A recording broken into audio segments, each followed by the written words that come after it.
Testing, testing. Sounds like it's working now. Yep.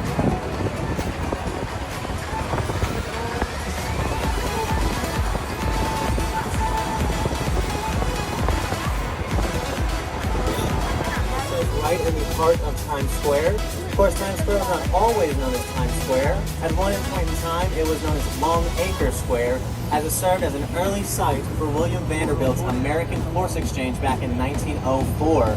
It was only renamed to Times Square after the New York Times moved their headquarters to the Times Square building we all see directly ahead of us with the giant vertical billboard. Of course, if you also look atop of the Times Square building, you will see the Times Square Ball. The Times Square Ball itself is about 12 feet in diameter, weighs nearly 12,000 pounds, and is made up of LED lights and nearly 2,700 waterproof crystals.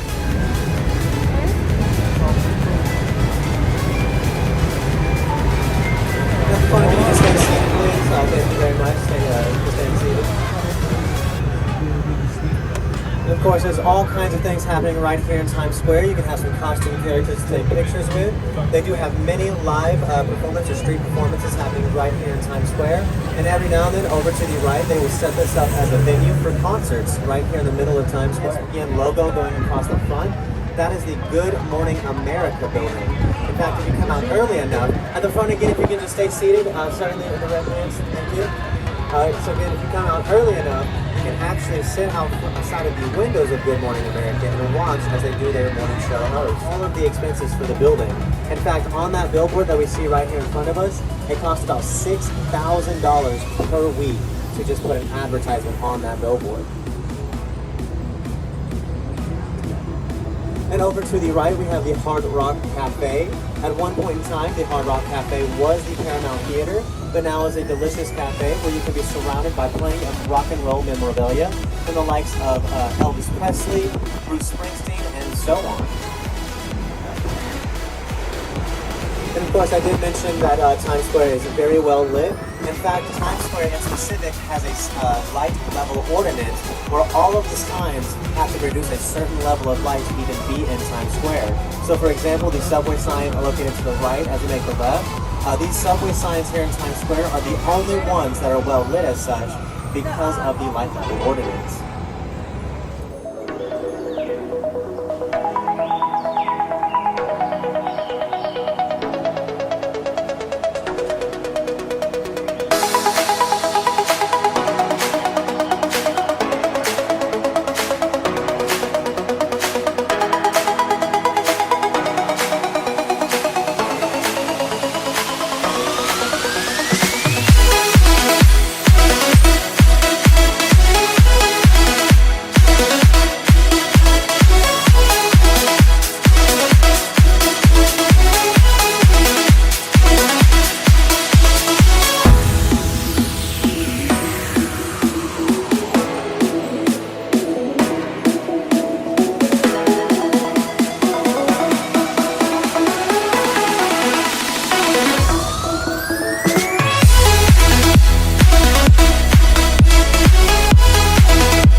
The building that is located right next to the CUNY University is known as George Westinghouse Voice and Tech, and it is the famous high school where Jay-Z, Biggie Smalls, and Busta Rhymes attended. So that's this high school over to the right, known as George Westinghouse Voice and Tech. I do say attended as they did not graduate from this high school, but they did in fact attend here. As we make our way further up, we'll begin ready to make a left-hand turn to go back over the Manhattan Bridge. Before we do that, if everybody looks over to the right, you'll see it through the trees as we get ready to pass it. That is Miss Manhattan and Miss Brooklyn. They are known as the lovers of these cities, as they can be found spinning and dancing with each other every single night, all night long. Now originally those two were actually statues that were about 12 feet tall, but Robert Moses, you may remember him from Bryant Park, he was one of our city planners, and he thought that the statues were too distracting for our motorists, so he had them done away with initially. They only recently came back, and now they light up and spin because that is far less distracting. And if you've ever wanted to tell the difference between Miss Manhattan and Miss Brooklyn, Miss Manhattan can be found with bags under her eyes, as she is from the city that never sleeps. And that is how you can tell the difference between the two.